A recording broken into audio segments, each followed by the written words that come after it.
अच्छा, ज़रूरी नहीं होता कि बिला वजह तनकीद ही आपने हर काम पे करनी है। मरीम नवाज़ शरीफ साहबा वज़ीर आला पंजाब की हैसियत से सुबह 8 बजे से शाम 8 बजे तक, 9 बजे तक, 10, 11 और अक्सर 12, 1 बजे तक मुसलसल काम करती हैं। वो 12 करोड़ आवाम के लिए काम कर रही हैं। अभी वो किसी प्रोजेक्ट पे सड़क के होती हैं, उसके बाद वो BHU में किसी हेल्थ यूनिट को देख रही होती हैं, उसके बाद वो अपना घर की स्कीम को देख रही होती हैं, थोड़ी देर बाद वो किसी स्कूल के प्रोजेक्ट का इफ्तिताह कर रही होती हैं, हॉस्पिटल के किसी प्रोजेक्ट को देख रही होती हैं।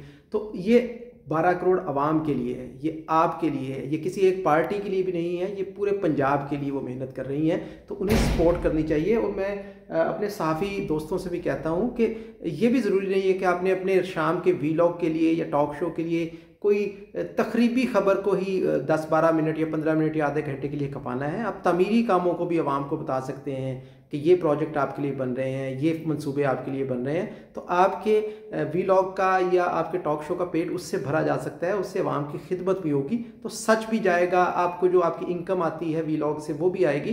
तो इसलिए हक़ाइक़ लोगों को बताएं। ज़रूरी नहीं हर दफ़ा इंतशार की बुरी ख़बरें, नेगेटिव ख़बरें ही जो है आपने बताना, ये भी बताएं कि आपके पंजाब सूबे में किस तरह मेहनत हो रही है, किस तरह काम हो रहा है। तो बस सिर्फ ये बताने का मकसद था इस वीडियो के ज़रिए कि तामीरी कामों को भी उजागर करें। हर वक्त तखरीबी सोच जो है वो माशरे में बिगाड़ का बायस बनती है।